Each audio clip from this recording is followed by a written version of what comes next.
পুরুষের চেয়ে নারীদের কথা এই সমাজ বেশি বিশ্বাস করে, কারণ কি জানেন? কারণ তাদের কাছে মধু আছে, যে একটু ইনিয়ে বিনিয়ে কায়দা করে ফায়দা লোটার পাঁয়তারাই নানান রকম ফন্দি ফিকির এঁটে মনে করেন যে চিপা চাপাই নিয়ে একটু সুবিধা পাওয়া যায় আর কি। পুরুষ নির্যাতিত হচ্ছে অনেক বেশি নারীদের চেয়ে, অথচ সমাজে এমনভাবে প্রচলন মানে আছে যে নারী নির্যাতন করা হয় সব জায়গায়। কেন? একটা পুরুষ যখন নারীর দায়িত্ব নেয়, সে তো আসলে শরীরের জন্য নেয় না। শরীরের জন্য যদি নারীকে বিয়ে করে পুরুষ, তাহলে তো মনে করেন যে 300 টাকা বা 500 টাকা দিলেই তো ওর থেকে আরও নতুন নতুন কচি কচি মাল পাওয়া যায় প্রতি রাতেই, বুঝলেন না? রাতে একটা, সকালে একটা, দিনে একটা, দুপুরে একটা, বিকেলে একটা, নতুন নতুন মাল খাওয়া যায়, বুঝলেন নাই? একটা বউ পালতে যে পরিমাণ খরচ হয়, এত পেরেশানি নেওয়ার তো দরকার নাই, সারা বছর একটাই খাওয়ার দরকার নাই, বুঝলেন নাই? যারা বলে যে পুরুষ শুধু নারীর দেহের পাগল, এই জন্যে 8টা 10টা বিয়ে করেছে, 4টা 5টা বিয়ে করেছে, বা 1টা 2টা বিয়ে করেছে, তারা আসলে বলদ, তারা অজ্ঞ, তারা অজ্ঞতা বশত এই কথাগুলো বলে। কারণ পুরুষ যদি নারীর দেহের পাগল হতো তাহলে তারা বিয়েই করতো না। এত পেরেশানি নিয়ে বিয়ে করে এই বোর প্যারা, শালার প্যারা, শালির প্যারা, শ্বশুরের প্যারা, শাশুড়ির প্যারা, আত্মীয় স্বজনের এই সেই, এই অমুকের এই লাগবে, অমুকের তে লাগবে, বুঝেন না? নানান রকম চাহিদা মেটাতে মেটাতে পুরুষের মনে করেন যে বেলা গড়িয়ে সন্ধ্যা, রাত পেরিয়ে ভোর, এর মনে করেন ব্যস্ততার শেষ নেই। বিয়ে করে থুয়ে বিদেশ চলে যাচ্ছে, রোদে পুড়ে বৃষ্টিতে ভিজে, জীবনের ঝুঁকি নিয়ে নানান রকম পরিস্থিতি মেনে নিতে না পারলেও মানিয়ে নেওয়ার কত শত চেষ্টায় তারা রক্তকে পানি করে ঘাম ঝরিয়ে উপার্জিত অর্থ থেকে দেশে পাঠাচ্ছে। কাকে? ওই সুন্দরী সেক্সি বউকে। মানে সবার বউ তো আর সুন্দরীও না, তারপরেও পাঠাচ্ছে। কারণ ভালোবাসা, মহাব্বত, প্রেম, আন্তরিকতা, একটা দায়িত্ব। তাহলে সেই পুরুষ যখন ওই নারীর সাথে কোনো কারণে অকারণে নারী অভিযুক্ত করে, কিংবা পুরুষ অভিযুক্ত করে, সে অভিযুক্ত করার যথেষ্ট কারণও অবশ্যই থাকে। একতরফাভাবে কোনো সময় কোনো বিচ্ছেদ হয় না। আর বিচ্ছেদ পরবর্তী দেখবেন কি, নারীরা তার স্বামীকে বেশি অভিযুক্ত করে। এই ছিল না, সেই ছিল না, এই পারে না, সেই পারে না, এমনে সেমনে। কোনো পুরুষকে কখনো দেখছেন যে বিচ্ছেদ পরবর্তী তার স্ত্রীকে এমন অভিযোগের ডালা দিয়ে করতে? দেখেন নাই। কিন্তু নারীরা প্রচুর অভিযোগ করে। কারণ কি জানেন? তারা অনেক কিছু চায়, তাদের প্রত্যাশার শেষ নাই। তাদের পারিবারিক, সামাজিক, মানসিক, শারীরিক, আর্থিক সব রকম ব্যবস্থা, সুবিধা পুরুষকেই দিতে হয়। কি নারী কি কোনো পুরুষকে সুবিধা দেয়? কোনো? নারীর বিয়ে হয় আর পুরুষ বিয়ে করে। একজন নারীকে পুরুষ বিয়ে করতে হলে তার কত কিছু দিক থেকে নিজেকে ভাবতে হয়, যে তার একটা, আমি যখন স্ত্রীকে নিয়ে আসতেছি, তার খাওয়া দাওয়া, তার থাকার ব্যবস্থা, তার পোশাক আশাকের ব্যবস্থা, তার মানসিক স্বস্তি, তার শারীরিক তৃপ্তি, সব কিছু তো খালি পুরুষ দিয়েই যাচ্ছে পাড়া। নারী দিচ্ছে কি? কি দিচ্ছে বলেন? পুরুষের প্রশান্তির জন্য নারীকে আল্লাহ তাআলা সৃষ্টি করেছেন। অথচ আজকে পুরুষের জীবনে অশান্তির অন্যতম কারণ হলো নারী। নারীর চরিত্র যেটা পুরুষের জন্যে, যে তার স্বামীকে তৃপ্তি দেবে, আনন্দ দেবে, খুশি করবে, স্বস্তি দেবে, শান্তি দেবে। অথচ এই নারী প্রতিটা পুরুষের, মানে প্রায় স্ত্রী, মানে একেবারে 100% না, অধিকাংশ নারী তার স্বামীর জীবনে অশান্তির অন্যতম কারণ। তাদের এই চাই, সেই চাই, গাড়ি চাই, বাড়ি চাই, টাকা চাই, পয়সা চাই, এমনে চাই, সামনে চাই, ঘুরিয়ে চাই, পেঁচিয়ে চাই, সারা রাত চাই, বুঝলেন না? চাই আর চাই, ওদের ভরেই না। সরি টু সে এইভাবে, কিন্তু বাস্তবতা এটাই। তারপরেও তাদের অভিযোগের শেষ নেই। এই যে রিসেন্ট একটা বিষয় নিয়ে খুব আলোচনা সমালোচনা হচ্ছে, হাবিবুর রহমান মিসবাহ, চরমনায়ের মাল উনি। তো ওনার কথা কেউ বিশ্বাস করছে না। ওনার বিরুদ্ধে ওনার স্ত্রী যেই অভিযোগ করছে যে সে 9টা বিয়ে করেছে। আরে শালা, ও 9টা বিয়ে করুক না 18টা বিয়ে করুক, ওর জোর আছে, ও করে, তোর সমস্যা কি? তুই কর, লাগলে 100টা কর, তোর সমস্যা। হাবিবুর রহমান মিসবাহ তো তোর কোনো বাধা দিচ্ছে না। তার বিয়ে করতেছে, সে করছে, সে বলছে করিনি 9টা বিয়ে। এটা মিথ্যা কথা। যে স্ত্রী তার পঞ্চম স্ত্রী বলে দাবি করছে, সে আসলে তার দ্বিতীয় স্ত্রী। হইলো তার পঞ্চমই, হইলো, মানে মেনে নিলাম। 100 নম্বরই হইলো, মেনে নিলাম। ওর সমস্যা কি? অন্য মানুষের সমস্যা কি? 1 নম্বর। 2 নম্বর হলো, কিছু মানুষ মনে করেন যে ওই তার স্ত্রীর কথা বিশ্বাস করতেছে। কিছুদিন আগে ওই যে আদনান, কি যেন নাম, কি আদনান তোহা নাকি, আদনু, হ্যাঁ, আবু তোহা আদনান। আবু তোহা আদনানেরও স্ত্রী কিছুদিন আগে খুব অভিযোগ করছিল ওর ইয়াকে নিয়ে, মানে আবু তোহা আদনানের স্ত্রী আবু তোহা আদনানের ব্যাপারে অভিযোগ করেছিল এরকম ও এই করে না, সেই করে না, নামাজ পড়ে না ইত্যাদি। এই মিসবা সাহেবের স্ত্রীও এই অভিযোগগুলো করতেছে। বেশিরভাগ মানুষ এই মানে মাগিদের কথাই বিশ্বাস করে। কেন? আবু তোহা আদনানও বলেছিল আমি এটা করিনি সেটা করিনি, তবুও মানুষ যেন বিশ্বাস করতে চায় না। হাবিবুর রহমান মিসবা সাহেবও বলছে আমি এটা করিনি সেটা করিনি, এগুলো আমার ব্যাপারে মিথ্যা অপবাদ দেওয়া হচ্ছে, তবুও বেশিরভাগ মানুষ বিশ্বাস করতে চাচ্ছে না। কেন রে ভাই? তোরা মাগিদের কথা বিশ্বাস করিস আর হুজুরদের কথা বিশ্বাস করিস না কেন? তোরা, ওরা কি তোদেরকে মধু খাওয়াই? আমি এভাবে বলার জন্য খুবই দুঃখিত। এছাড়া সবাই যে সমাজে ভালো তাও না, সবাই যে খারাপ তাও না, কিন্তু স্ত্রী কর্তৃক অভিযোগ যা করে থাকে স্বামীর বিরুদ্ধে তার অধিকাংশ মিথ্যা। এই নারী নির্যাতন, যৌতুক, নারী ও শিশু নির্যাতন ইত্যাদি এই মামলাগুলো বেশিরভাগই মিথ্যা। এখানে যা লেখা থাকে সব মিথ্যা।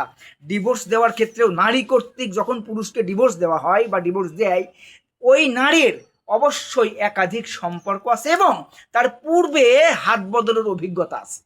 যে সকল স্ত্রী কর্তৃক স্বামীকে ডিভোর্স দেওয়া হয়, বর্তমান বিয়ের চেয়ে পাল্লা দিয়ে বাড়ছে ডিভোর্সের সংখ্যা। এই ডিভোর্সগুলো হওয়ার পেছনে গুরুত্বপূর্ণ কারণ অনেকগুলোই রয়েছে। তার মধ্যে অন্যতম কারণ হলো ওই মেয়ের উগ্র মেজাজি, বদমেজাজি, ভাষা খারাপ, এবং তার পেছনে আছে তার মায়ের হলো কাঠি কড়াকড়ি, আর তার আছে অতিরিক্ত প্রত্যাশা, বড় হওয়া, স্বপ্ন। হ্যাঁ, এই চাই সেই চাই, বুঝেন নাই? যখন সে স্বাধীনভাবে চলতে পারে না, যখন তার ইচ্ছা মতো কোনো কিছু পায় না, সে যা চায় তার তো ভরে না, বুঝেন না, তখন ওই স্বামীর ব্যাপারে অভিযোগ করে। কিছু মেয়ে তো আছে বিয়ের আগেই মনে করেন হাতের পর হাত বদল, বুকের পর বুক বদল, নানান রকম নাংসাং মারি মনে করেন চ্যাং মারি বেড়াইছে। ওরা মনে করেন স্বামীর ঘরে এসে ওই তো স্বাধীনভাবে চলতে পারে না, স্বামী তাকে শৃঙ্খলার শিকলে বন্দি করতে চাই, সে মনে করে শিকল বন্দি জীবন আমি মানে চাই না, বুঝলেন নাই? তাকে শৃঙ্খলা শেখালে সে শিকল বন্দি মনে করে, তখন দড়ি ছিঁড়ে গিয়ে গোয়া মারা যায়। সরি এভাবে বলা তো নেই, কিন্তু বাস্তব চিত্র এটাই।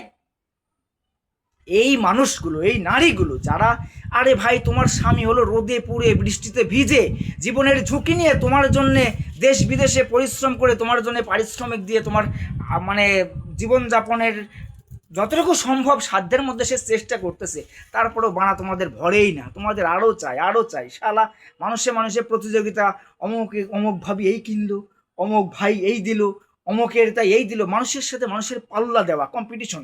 এই যে কম্পিটিশনে নেমেই মনে করেন এত অশান্তি। অমুকের ছেলে এই পাইলো, মার্কস পাইলো, অমুকের মেয়ে এই পাইলো, অমুকের মেয়ে অমুক ইউনিভার্সিটিতে চান্স পাইলো, তুই কেন পাইলি না? অমুকের স্বামী এই করলো সেই করলো, তুমি কেন পাইলে না? অমুকের স্বামী এই দিল, তুমি কেন দিলে না? অমুকের স্বামী সারা রাত করলো, তুমি কেন পারলে না? মানে নানান রকমভাবে এরা বিভিন্ন জায়গায় এরকম মানে আলোচনা সমালোচনা করে। তো মনে করেন যে ওই মেয়েরা একসাথে হইলে তো মনে করেন যে একদম গল্পের ডালা নিয়ে বসে, এমনি করে সামনে করে ঘোরাইয়া করে পেঁচাইয়া করে, নানান রকমভাবে এদের মনে করেন যে চাহিদার শেষ নেই। আর ওই চাহিদা না পূরণ করতে পারলে, তার প্রত্যাশা মতো না হইলেই মনে করেন যে জীবন শেষ। এই জন্য বিয়ের আগে প্রথমত একে অপরের দর্শন জেনে নেওয়া খুবই গুরুত্বপূর্ণ। বিয়ের আগে যদি দর্শন জানতে ব্যর্থ হন তাহলে দেখবেন যে আপনি ধর্ষণ হয়ে গেছেন। আর এই যে মেলায় টেলাই এখানে সেখানে নানান রকম খেলাই, সাময়িক আয়োজনে কিংবা হঠাৎ কোনো দেখাই শাড়ি পরা, বাঙালি সংস্কৃতি আনা কোনো নারীকে দেখে পাগল হয়েও না মামা, অথবা বোরখা পরা সব মেয়েকে দেখেও পাগল হয়ে না। সব বোরখা পরা মেয়েদের মধ্যে দিন নাই, আবার সব বোরখা ছাড়া মেয়েরাও মনে করেন যে মাগি না, হ্যাঁ, বারো ভাতারি না। তো যারা বিশেষ করে ছেলেদের সাথে ওঠা বসা করে, ছেলে বন্ধুদের সাথে চলে, সহপাঠী সহকর্মী, ভাইয়া দাদা, কাছের দূরের কাজিন মাজেন, পাড়াতো মামাতো চাচাতো ফোপাতো হাতানো মাতানো, সবই মনে করেন যে এই চলতে থাকে। ছেলেদের সাথে ওঠা বসা করা কোনো মেয়ে ভালো হয় না, তারা চরিত্র ঠিক রাখতে পারে না, তাদেরকে তো লাড়াচাড়া দিয়ে মনে করেন যে খাড়া করে বাড়া মেরে দেয়, এটাই হয়। তো সমাজে আপনারা নারীদের কথা বিশ্বাস করবেন তো বোকামি করবেন।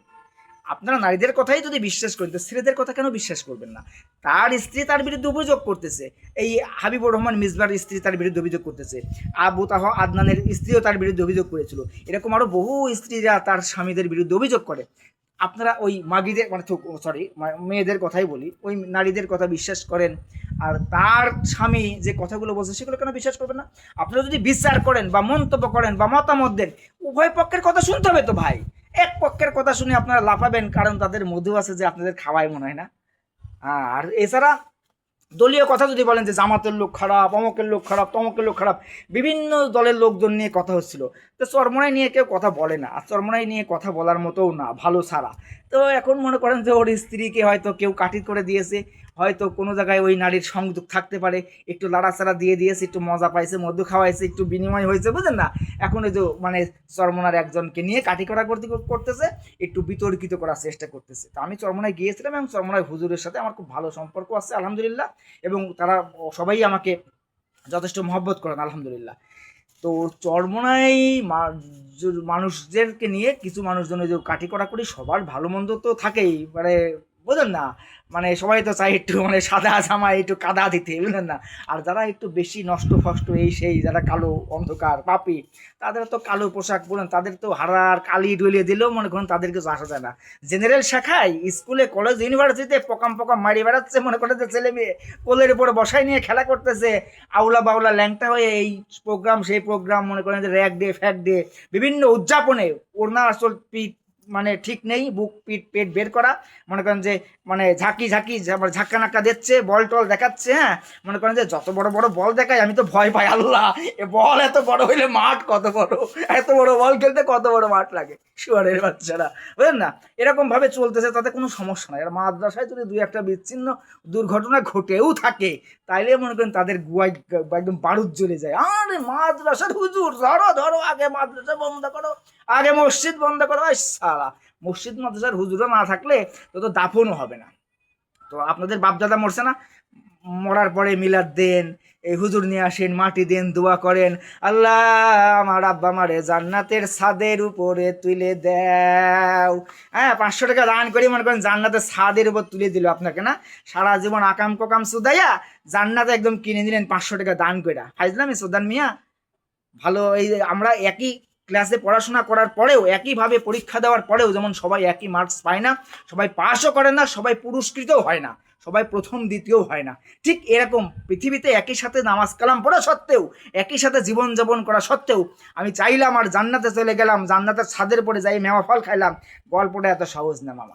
মরলেই যদি জান্নাত পাওয়া যেত, তবে আমি মরছি না কেন, আমার তো মারা যাওয়াই উচিত। যতটুকু সময় আছি চিন্তা ভাবনা করে চলে, সঠিক পথে চলি। যে কোনো ব্যাপারে কোনো কথা রটনা যদি হয় বা কোনো রটনা যদি রটে, কোনো ঘটনা যদি ঘটে, এই প্রতিটা রটনা এবং ঘটনার পেছনে আরও অনেক ঘটনা থাকে। সেই ঘটনাকে যদি তদন্ত করে খুঁজে সঠিক তথ্য বের করতে না পারেন, আন্দাজে যদি লাফালাফি করেন, তাহলে বলবো আপনারা সবাই ওই যে মানে মধুর পাগল, বুঝলেন না, মানে মাগিদের কথা বিশ্বাস করেন, পুরুষদের কথা বিশ্বাস করেন না। আর এইভাবে যদি সমালোচনা করেন, তাহলে আবার নতুন রকম মানে ঝামেলা হয়। এছাড়া আর দলীয় কথা যদি বলি, মনে করো অমুক দল খারাপ তমক দল খারাপ, গল্পটা এই না। বিএমডাব্লিউ গাড়ি যদি অ্যাক্সিডেন্ট করে, তাহলে এটা বিএমডাব্লিউ ওই গাড়ির দোষ না রে বাবা, ওই চালকের দোষ। চালকের ভুলে, চালকের ত্রুটিতে বা যান্ত্রিক ত্রুটিতে ওটা হয়ে গেছে, এটা তো কোম্পানির দোষ না। তো চরমোনাইয়েরও যদি দুই একটা লোক যদি মানে লাইনচ্যুত হয়ে যায়, পথভ্রষ্ট হয়ে যায়, এটা তো চরমোনার দোষ না। জামাতের যদি কিছু মানুষ পথভ্রষ্ট হয়ে যায়, তো জামাতের দোষ না। বিএনপির কিছু লোকজন যদি নষ্ট হয়ে যায়, বিএনপির দোষ না, বুঝলেন, মানে গল্পটা এই। তো কোম্পানির দোষ না ভাই, গাড়িরও দোষ না, এটা চালকের দোষ। তো যাই হোক, আমার বিশ্বাস হয় না যে হাবিবুর রহমান মিসবা সাহেব এরকম, তারপরেও জানি না, সেগুলো তদন্ত করা হোক। দেখেন, তার সে তো বলছে সেগুলো তদন্ত করেন, তার বউ কেন সিসি ক্যামেরা লাগাইছে ঘরে, হ্যাঁ, স্বামী স্ত্রী মিলন করছে, সেটা আবার সিসি ক্যামেরা করছে। তো এই ক্যামেরা যদি ভিডিও যদি ছাড়তে চাও তো ছাড়ো, তোমারটাও দেখুক মানুষ, তুমি কেমন পারো।